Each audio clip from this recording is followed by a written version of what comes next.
Back in 2014, years after the release of Cursed, actress Judy Greer had this to say about the film in an interview. "I don't know why that movie got so fucked up. I don't understand it. I thought the script was fine. Honest to God, I didn't get the big deal. I don't know who kept making them fuck with it. Then we shot this movie for like 7 years. I think they said we had 4 movies worth of footage. It was so fun, but so weird.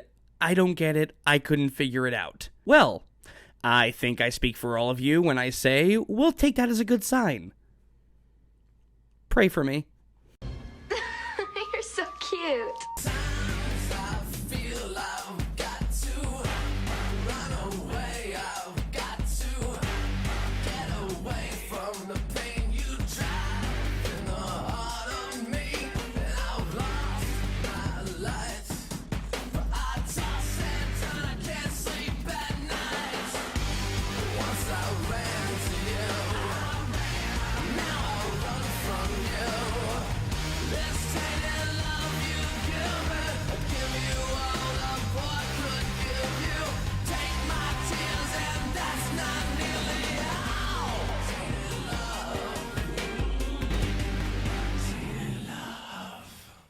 Remember when I reviewed Scream and told you all that story about how Bob Weinstein managed to get Scream the R rating it needed so it could actually see the light of day? Remember how useful he was in the development of that film? Remember how he actually helped the production of that film? Good, I'm glad you remember, because with Cursed, Weinstein and Miramax did pretty much the exact fucking opposite. Now, it's one thing to call Cursed a bad movie.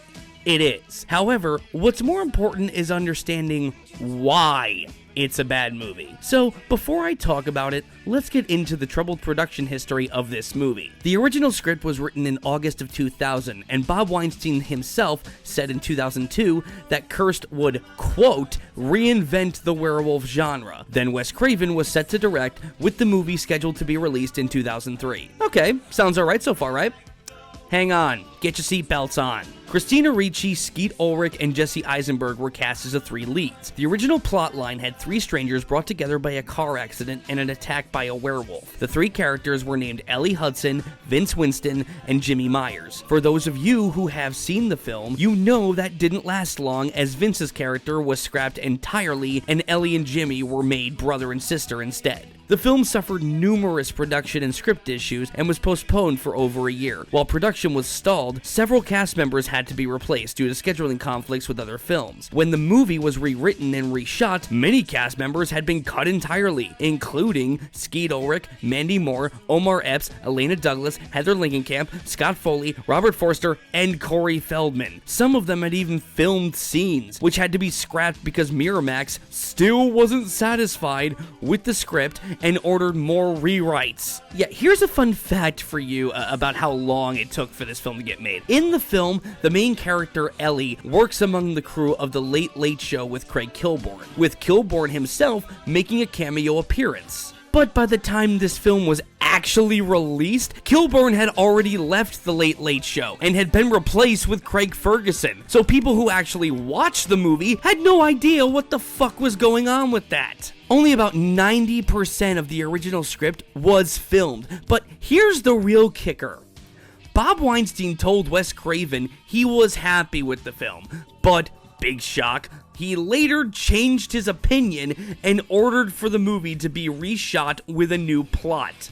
Who the fuck does that? After massive reshoots, which included filming a newly written ending because Weinstein told Craven that he didn't like the ending, leading to this other ending that absolutely made no sense with the rest of the film, but we'll cross that bridge soon enough. You getting all this so far? But this shit only gets better. Rick Baker, a practical effects god, did the werewolf effects for the original version of the film. But once Weinstein and Miramax ordered reshoots, all the scenes with Baker's effects were deleted and replaced by K&B. What could have been, right? Then, after 2.5 years making a film that had been gang raped to hell and back at that point, Dimension cut the film to a PG-13 instead of the planned R rating. Wow. By reinvent, did you actually mean to say neuter? I would comment how, with this on top of everything else, Miramax and Weinstein pretty much shot themselves in the foot with a shotgun, but I don't have to, because Wes Craven already claimed that honor for himself in an interview with the New York Post. The contract called for us to make an R-rated film. We did. It was a very difficult process. Then it was basically taken away from us and cut to PG-13 and ruined. It was 2 years of very difficult work and almost 100 days of shooting of various versions. Then at the very end, it was chopped up and the studio thought they could make more with a PG-13 movie and trashed it. I thought it was completely disrespectful and it hurt them too, and it was like they shot themselves in the foot with a shotgun. And you know what? Screw it. Before I fucking stick it to this film, here's one more rant from the man himself. The Cursed experience was so screwed up. I mean, that went on for 2.5 years of my life. For a film that wasn't anything close to what it should have been. And another film that I was about to shoot having the plug pulled. Pulse. Yeah, he was originally supposed to direct that, guys. Let that sink in. So it was like, I did learn from the Cursed experience not to do something for money. They said, we know you want to do another film, so we'll pay you double. And we were 10 days away from shooting, so I said fine. But I ended up working 2.5 years for double my fee. In general, I think it's not worth it. And part of the reason my phone hasn't rung is that story is pretty well known. So not only did Miramax and Weinstein fuck this movie over to death, they fucked me out of seeing a remake of Pulse that might have actually been good with Craven at the helm. Oh my god, fuck this damn movie! Oh, okay.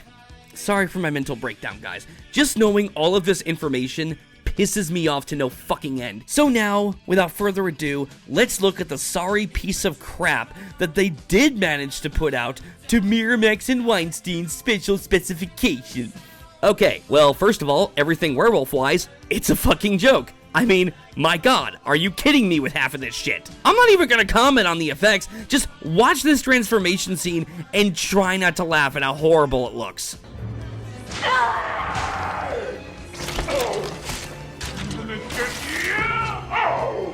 Where are you, you bitch? Get this off. You can't, can ya?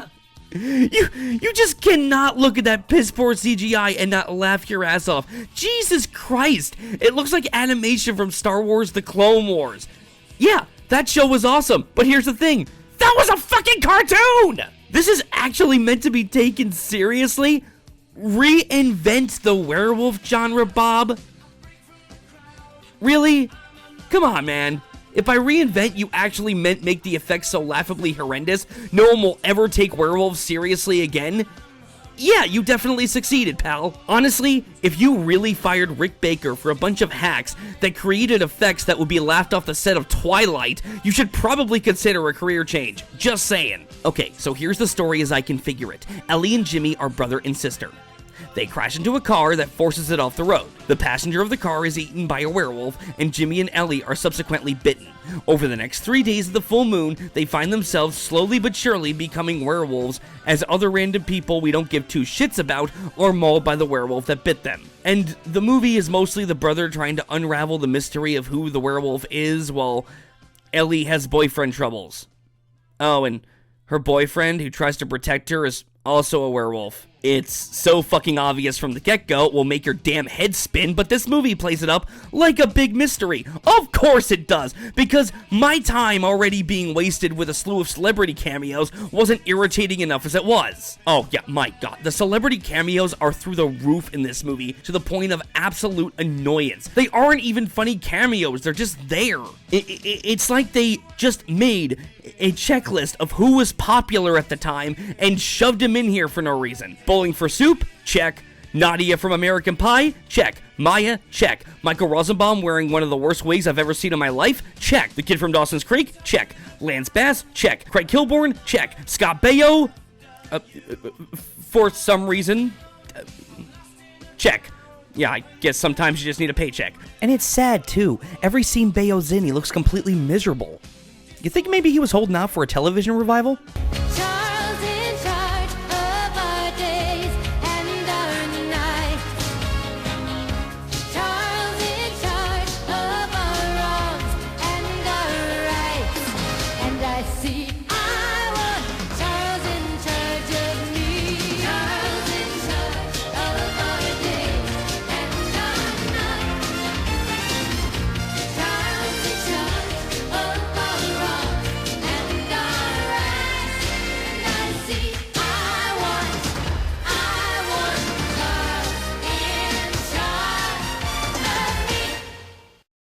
Here's the sad thing. When you watch this movie, I guarantee you will remember more about the crappy random celebrity cameos than you will about the two main leads. Why? Because their characters are beyond boring. There's nothing to them outside of hardworking sister and whiny shitbag nerdy teenager who gets the girl in the end for, well, reasons. Now, to their credit, the three actors in this film who did a fine job with what they were given were Christina Ricci, Judy Greer, and Joshua Jackson. Their characters were watered down beyond belief, but they do perform their parts well. Nothing against them at all, they were all fine. The main cast member that made me want to punch him in the face every minute of screen time was Jesse Eisenberg. Look, like everyone else, I have liked this actor in some other movies, but my god, he was annoying as shit here. His performance as Lex Luthor has more credibility than this shit, and I stand by that statement. And it wasn't just his performance that annoyed me, it was the way the character is written. Tell me if this character sounds at all familiar. At all familiar. Okay. High school nerd, gets picked on constantly by a bully, is in love with the hot redhead, gets superpowers, humiliates bully in front of the whole school, walks on walls, and later hooks up with hot redhead. Really? Fucking really? Spider-Man, Spider-Man, does whatever a spider can. Spins a web any size, catches thieves just like flies. Look out, here comes the Spider-Man. Is he strong? Listen, bud, he's got radioactive blood. The PG-13 rating leaves the movie gutless and joyless. There's no bite or balls to this flick. There was a scene in the original cut of Maya being ripped to shreds in an elevator. The same cut had Shannon Elizabeth being torn apart in her car.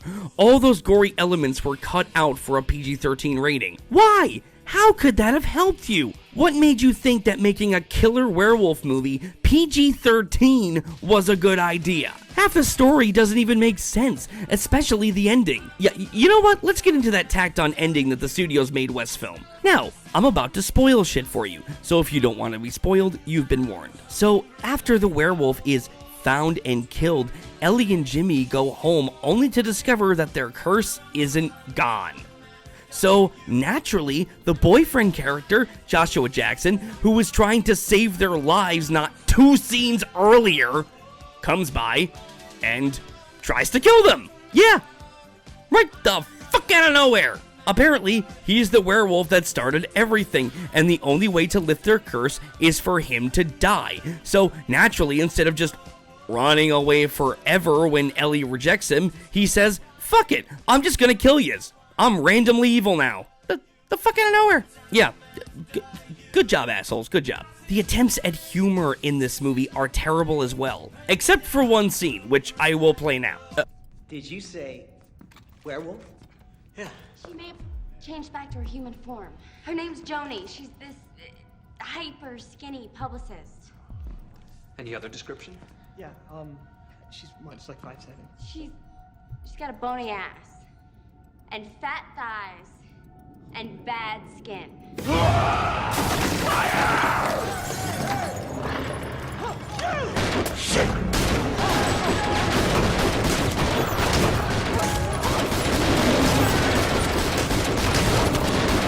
Hold your fire! Hold your fire!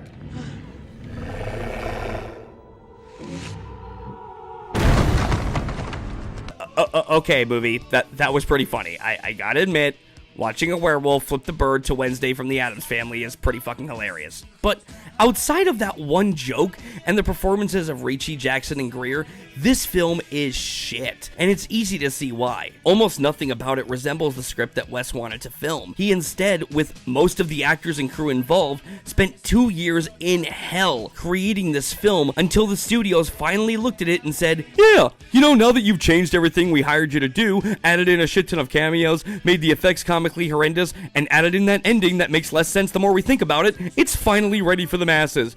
We're Dimension Films, we know what we're doing, don't judge us. I feel bad for Craven. Hell, I feel bad for everyone in this film. They deserved so much better. Ricci was good, Jackson was good, Greer was good, and that one joke was good. Everything else was crap, and I'm giving Cursed a D-. Maybe the next one will be better. I hope. The way you can break the curse is to kill the person who started it all.